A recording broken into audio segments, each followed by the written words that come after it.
तो Laravel web series की video में आपका स्वागत है। पिछले वीडियो में हमने कंट्रोलर के बारे में जाना था। इस वीडियो में हम जानते हैं कि मॉडल क्या होता है। जैसे कि मैंने आपको स्टार्टिंग में ही बताया था, मॉडल का काम होता है डेटाबेस से कम्युनिकेशन करना। इसका मतलब ये है कि अगर हमें मॉडल को सीखना है, सबसे पहले हमें डेटाबेस कॉन्फ़िगरेशन को सीखना होगा। तो सबसे पहले हम अपना PHP में एडमिन ओपन कर लेते हैं।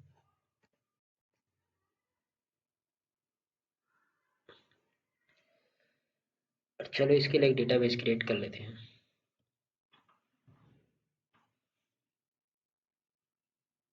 डेटाबेस का नाम मैं दे देता हूँ लारावेल क्रड।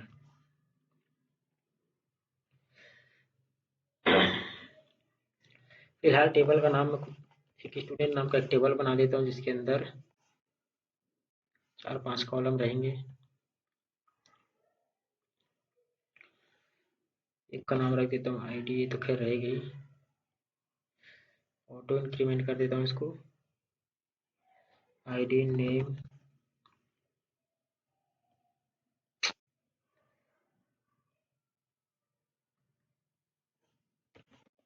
Email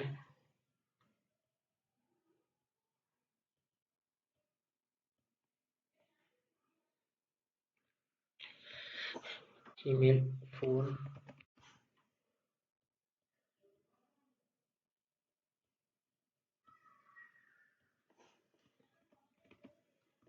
roll number.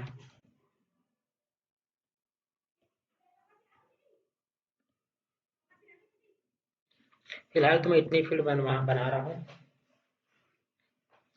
इसके अंदर एटलीस्ट एक दो वैल्यू डाल देता हूँ।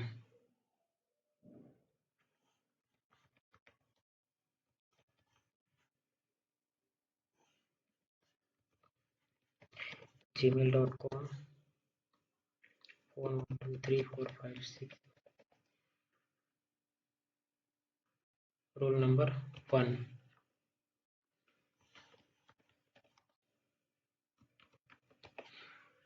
सूरज साहू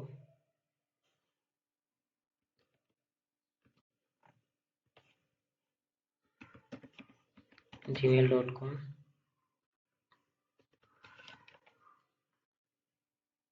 2।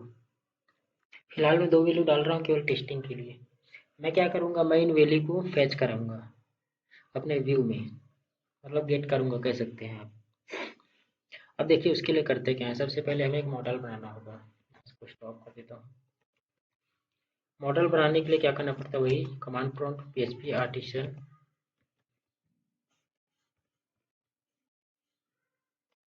मेक मॉडल, और यहाँ पे आएगा मॉडल का नाम। मैं स्टूडेंट रख देता हूँ मॉडल का नाम। मॉडल मेरा बन गया। देखिए बना कहाँ पे है, ऐप के अंदर मॉडल्स, मॉडल्स के अंदर स्टूडेंट ऐप, स्टूडेंट। मॉडल हमारा यहाँ पे आता है हमेशा, ऐप, ऐप के अंदर मॉडल्स। किसी किसी पुराने वर्जन में HTTP के अंदर रहते हैं मॉडल का फोल्डर, याद रखिएगा। ये देखिए यहाँ पे बस कुछ नहीं करना है, एक ही काम करना है कि आपको टेबल का नाम लिख देना है, और उसके लिए इतना ही करना है, प्रोटेक्टेड डॉलर टेबल, क्योंकि हम केवल फैच करा रहे हैं। इंसर्ट कराना होता तो और भी कुछ कुछ करते हैं, लेकिन मैं आपको एक ऐसा तरीका बताऊंगा नेक्स्ट वीडियो में कि इस मॉडल की ज़रूरत ही नहीं पड़ेगी, क्योंकि मॉडल और एक क्वेरी बिल्डर आता है जो बिना मॉडल के यूज से कंट्रोलर से काम चल जाता है। सिक्योरिटी पर्पज से दोनों एक ही होता है, लेकिन वेबसाइट को नेट एंड क्लीन बनाने के लिए इसका यूज़ किया गया था लारावेल वालों की तरफ से। लेकिन ऐसा कोई ज़रूरी नहीं आप इसी का यूज़ करो, क्योंकि प्रोजेक्ट में किसी के पास इतना टाइम तो होता नहीं है। तो देखिए लिखना क्या है, प्रोटेक्टेड लिखना है, टेबल लिखना है, टेबल का नाम लिख देना है, बस इतना ही करना है। इसमें इससे ज़्यादा और कोई काम नहीं है। अब हमको आना है अपने कंट्रोलर में। कंट्रोलर में आकर हम इस मॉडल को यहाँ पे इंपोर्ट कर लेंगे। उसके लिए क्या करना है, यूज लिखना है।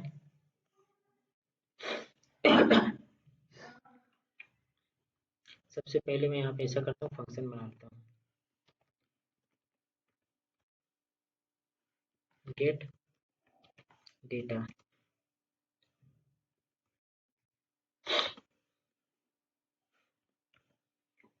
ये बना लिया, इसको URL से कॉल करा लेता हूँ।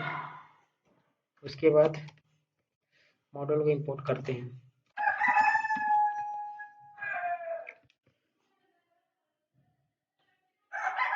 अब हम क्या कर देते हैं कि राउटर सेट कर लेते हैं कंट्रोलर को कॉल करने के लिए। इसको कॉपी कर लेता हूँ मैं और यहाँ पे लिखता हूँ गेट डेटा।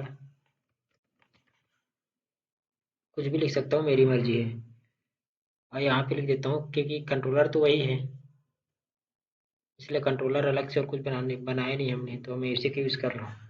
बस यहाँ पे मुझे फंक्शन का नाम चेंज करना है, तो मैंने फंक्शन का नाम यहाँ पे चेंज कर दिया है। अब देखते हैं, इस रूट पे जाते हैं। पहले अपने सर्वर को ऑन कर लेता हूँ।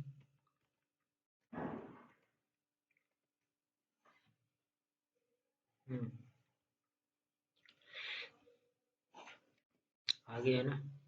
आ गया। मैं इस पाथ पे जाता हूँ। देखिए मेरा कंट्रोल कॉल हो गया। हाई मॉडल लिख के आ रहा है, यही लिखा था मैं यहाँ पे इस फंक्शन के अंदर।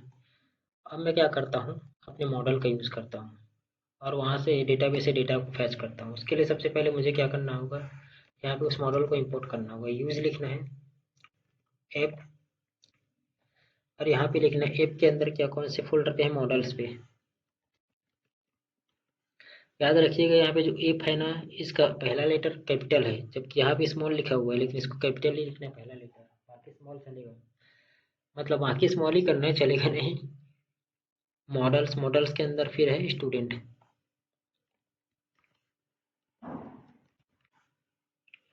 स्टूडेंट। अब यहाँ पे क्या करना है, इस स्टूडेंट को कॉल कराने के लिए डेटा इसके अंदर मैं स्टोर करा लेता हूँ।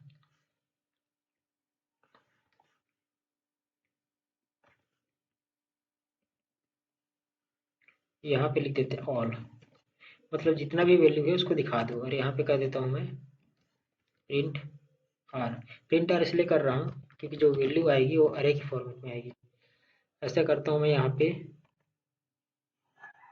इको प्रिंट करा लेता हूँ ताकि थोड़ा सिस्टमेटिक वे में दिखे। सॉरी, प्री प्रिंट करा लेता हूँ।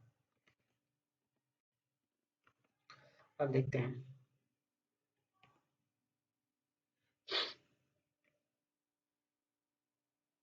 अरे सॉरी सॉरी सॉरी, मैंने डेटाबेस को तो कॉन्फ़िगर किया ही नहीं। जल्दी जल्दी भूल गया। चलो बताता हूँ उसको कैसे कॉन्फ़िगर करते हैं। हमारे डेटाबेस का नाम क्या है, क्रड। हम इसको कॉपी करेंगे और डेटाबेस कॉन्फ़िगरेशन करने के लिए यहाँ पे रूट फाइल पे जाइएगा। ये लारावेल है, इसी के रूट के अंदर फाइल, इसी फाइल के अंदर किसी फोल्डर में नहीं जाना है। डॉट env करके लिख के आता है। डॉट env इन्वायरमेंट का फाइल होता है। यहाँ पे देखिए डेटाबेस का नाम वगैरह लिखा है, तो मुझे बस इसे चेंज करना है क्योंकि यूजर नेम तो मेरा रूट है और पासवर्ड तो जानते हैं कुछ होता नहीं है। सेट कर ले पासवर्ड तो अलग बात है, बाय डिफॉल्ट तो नल ही रहता है।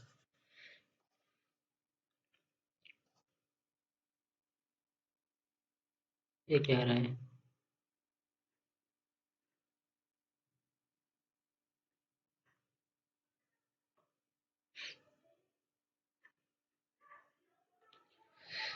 हमको जो वैल्यू चाहिए थे देखिए आ गया। उसके साथ साथ कुछ बेकार की चीज़ें भी आ रही जो काम करनी है। खैर इसको छोड़ो उसको।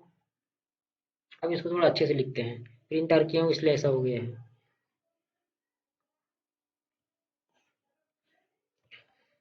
ऐसा करते हैं, इस वैल्यू को फॉर ईच के थ्रू प्रिंट करते हैं। Dollar data S dollar D echo dollar D. अब मुझे क्या चाहिए देखिए ध्यान से। अगर मैं यहाँ पे डॉलर डी लिख के छोड़ दूँ तो फिर दुनिया भर का आ जाएगा। मुझे दुनिया भर की वैल्यू नहीं चाहिए, मुझे यहाँ से नेम चाहिए। ये जो वैल्यू आ रहा है ना, एक्चुअली में अरे ऑब्जेक्ट फॉर्म में होता है। फिलहाल तो अरे दिख रहा है, तो मैं अरे का ही नाम लिखता हूँ। ये अरे को तो आप जानते हैं ऐसे प्रिंट कराते हैं। देखते क्या होता है। ये देखिए, एक सेकंड यार।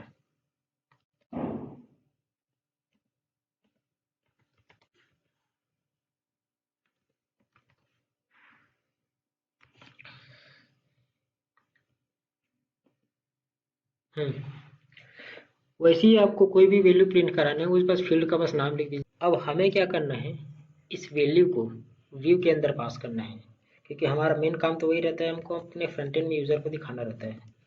तो मैं क्या करूँगा, उसको हटा दिया, रिटर्न व्यू, और यहाँ पे व्यू का नाम मैं फ़िलहाल पेजेस में जाता हूँ, इसके होम में भेज देता हूँ इसको। और भेजने का तरीका वही है जो मैंने बताया था, डेटा।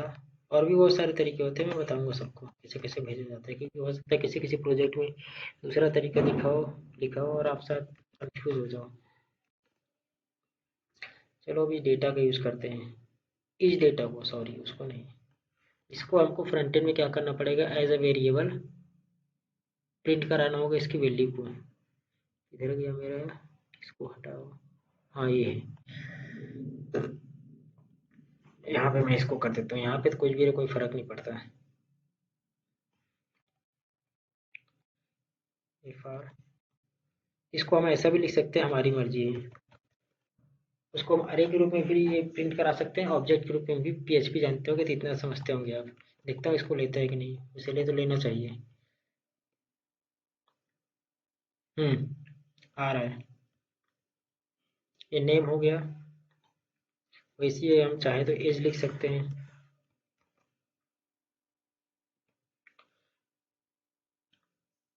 एज में कुछ नहीं डाला है क्या इसमें, सॉरी एज है ही नहीं, कहाँ से आएगा। ईमेल, अरे हाँ, ये देखिए दोनों साथ में दिख रहा है, क्योंकि ब्रेक वगैरह लगा नहीं है। मैं इसमें जगह थोड़ा ब्रेक टेक लगा देता हूँ ताकि अलग भी दिखे।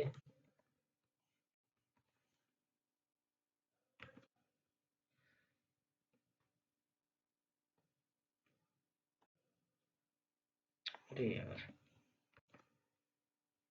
सॉरी गलती से मिस्टेक हो गया था। हाँ, ये देखिए वैल्यू आ रहा है। तो मॉडल का यूज इस तरीके से किया जाता है, लेकिन हम क्या करेंगे आने वाले वीडियो में आपको बताएंगे कि जो कंट्रोलर है, जो यहाँ पे फालतू में मॉडल को कॉल कराने का काम किए हम लोग, वो मॉडल में ना जाकर हम यहीं पे सारा काम करेंगे। आप चाहे तो उधर भी कर सकते हैं, लेकिन ज़्यादातर डेवलपर मॉडल के अंदर ही करते हैं, सॉरी कंट्रोलर के अंदर ही करते हैं, उधर टाइम वेस्ट नहीं करते अपना।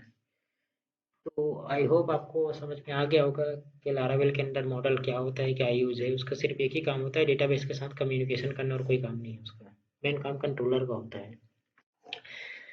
तो दोस्तों, अगर आपको हमारी वीडियो पसंद आई हो तो आप हमारे चैनल को सब्सक्राइब कर लीजिएगा, लाइक कीजिएगा, कमेंट कीजिएगा। और एक चीज़ और कहना चाहता हूँ मैं, ये तो केवल एक ट्रेलर था, मतलब आपको केवल बेसिक रूप में समझाने के लिए इतना ही बताया हूँ मैं।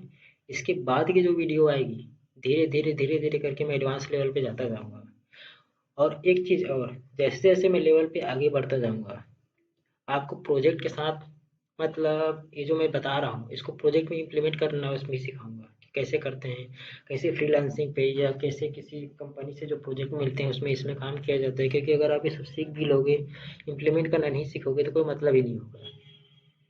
तो इसके आने वाली वीडियो में अब हम स्टार्ट करेंगे लारावेल, सॉरी कंट्रोलर के अंदर ही डेटाबेस की क्वेरी चलाना, जिसको क्वेरी बिल्डर कहा जाता है। क्वेरी बिल्डर का यूज़ करना सीखेंगे। हम क्या करेंगे, क्रड ऑपरेशन चलाएंगे। क्रड ऑपरेशन में क्या करना रहता है, एक फॉर्म बनाएंगे, उसमें से डेटा इंसर्ट कराएंगे।